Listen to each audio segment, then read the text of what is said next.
आप देख रहे हैं अनहोनी। तो चलिए बढ़ते हैं आज की इस कहानी की ओर। गांव के इकलौते स्कूल विद्यासागर में आज रात से ही जिग्नेश का काम शुरू होने वाला था। दरअसल जिग्नेश को विद्यासागर स्कूल में चपरासी का काम मिला था। काम के मुताबिक उसे दिन में तो ड्यूटी करना ही था, साथ ही रोज रात को स्कूल में रुककर उसे चौकीदारी भी करनी थी। हालांकि काम थोड़ा ज्यादा जरूर था, मगर इन सारे कामों के बदले जिग्नेश को एक अच्छी तनख्वाह मिलने वाली थी। शाम के तकरीबन 4:30 बजे जब सारे बच्चों की छुट्टी हुई तो एकाएक सारे मास्टर भी अपने अपने घर को निकलने लगे। तभी हेडमास्टर साहब चलते हुए जिग्नेश के पास आए और बोले, सारे बच्चे निकल गए हैं तो एकाएक सारे क्लासरूम का दरवाज़ा जाकर बंद कर दो। अब मैं भी निकलता हूँ, कल सुबह मुलाकात होगी, अपना ध्यान रखना।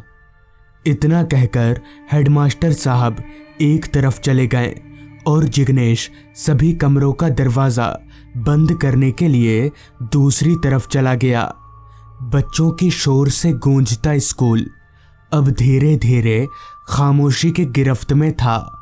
सारे कमरों का दरवाज़ा बंद करने के बाद जिग्नेश जब तक नीचे आया तब तक पूरी तरह से अंधेरा हो चुका था, जो कि इस ठंड के मौसम में लाजमी ही था।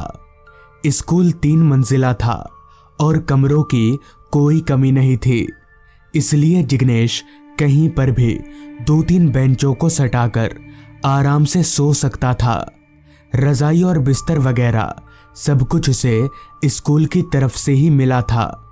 अंधेरा हो जाने के बाद स्कूल देखने में बड़ा अजीब सा लग रहा था।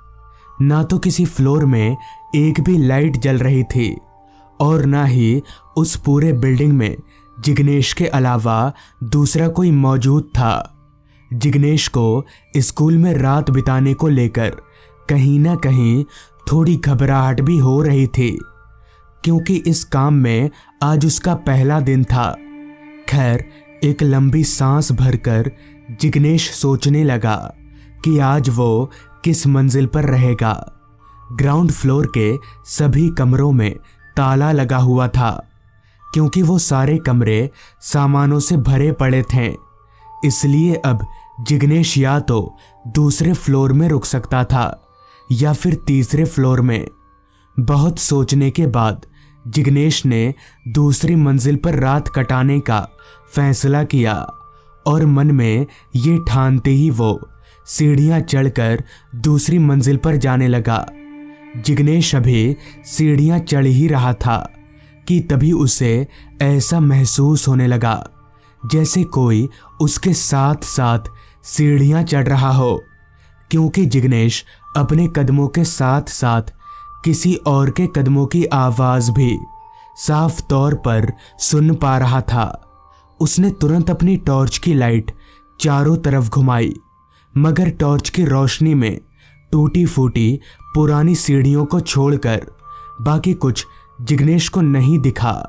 जिग्नेश को लगा ये उसके मन का वहम होगा, मगर जब जिग्नेश सीढ़ियां चढ़कर दूसरी मंजिल पर रुका तब भी वो सीढ़ियां चढ़ने की आवाज आती रही और आवाज सुनकर जिग्नेश ने यह साफ तौर पर महसूस किया कि वो सीढ़ी चढ़ने की आवाज धीरे धीरे तीसरी मंजिल पर जाकर खत्म हो गई। पहले पहले तो जिग्नेश काफी डर सा गया, मगर फिर उसने सोचा शायद उसी के कदमों की आवाज पूरे फ्लोर में गूंज रही होगी और ये सिर्फ उसका एक वहम मात्र है, बाकी अगर कोई होता तो दिखता जरूर। यही सब सोचते सोचते जिग्नेश एक क्लासरूम का दरवाज़ा खोलकर अंदर चला गया और अंदर जाकर दरवाज़ा बंद करके बैठ गया। रात और ठंड दोनों ही धीरे धीरे घनी होती जा रही थी। कुछ घंटों के बाद जिग्नेश ने घर से लाया हुआ खाना खाया और खाना पीना हो जाने के बाद सोने की तैयारी करने लगा। उसने क्लासरूम के 3 बेंचों को आपस में जोड़ा और अपना बिस्तर लगाकर उसी पर लेट गया। लेट तो वो गया था, मगर नींद शायद जिग्नेश की आंखों से कोसों दूर थी। बिस्तर पर लेटे लेटे जिग्नेश अभी सोने की कोशिश कर ही रहा था कि तभी उसके कानों में एक तेज आवाज आई, जैसे किसी ने जिग्नेश के ठीक ऊपर वाले क्लासरूम में बेंच सरकाया हो। हालांकि ये आवाजें दिन के शोर शराबे में उतनी तेजी से नहीं सुनाई देती, मगर रात की उस गहरी खामोशी में वो आवाज ऐसे सुनाई पड़ रही थी जैसे कान के पास से ही आ रही हो। पहले तो जिग्नेश ने सोचा जरूर कोई चूहा वगैरह होगा, मगर फिर उसे ख्याल आया कि कोई चूहा बेंच तो नहीं सरका सकता। हालांकि उसकी हिम्मत जवाब दे रही थी, मगर फिर भी हिम्मत जुटाकर उसने तीसरी मंजिल पर जाने के लिए खुद को तैयार कर ही लिया और टॉर्च उठाकर तीसरी मंजिल की तरफ चलता बना। सीढ़ियां चढ़कर जिग्नेश जैसे ही तीसरी मंजिल पर पैर रखा तो उसके शरीर के रोंगटे एकदम से फूलने लगे और उसे बहुत तेज ठंड लगने लगी। अब ऐसा क्यों हो रहा था, जिग्नेश को कोई आइडिया नहीं था। उसे तो ऐसा ही लग रहा था कि शायद यहाँ इस तीसरी मंजिल पर ठंड ज्यादा है, लिहाजा वो आगे बढ़ने लगा। चलते चलते वो हर एक क्लासरूम के दरवाजे पर टॉर्च मार मार कर देख रहा था कि कहीं किसी कमरे का दरवाजा खुला हुआ तो नहीं है। अभी वो टॉर्च मारते मारते आगे बढ़ ही रहा था कि तभी उसने देखा कि एक क्लासरूम का दरवाजा खुला हुआ है।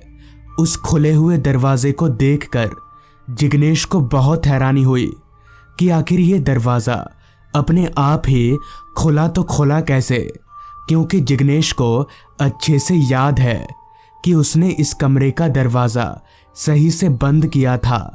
खैर, डरते डरते जिग्नेश उस क्लासरूम में दाखिल हुआ।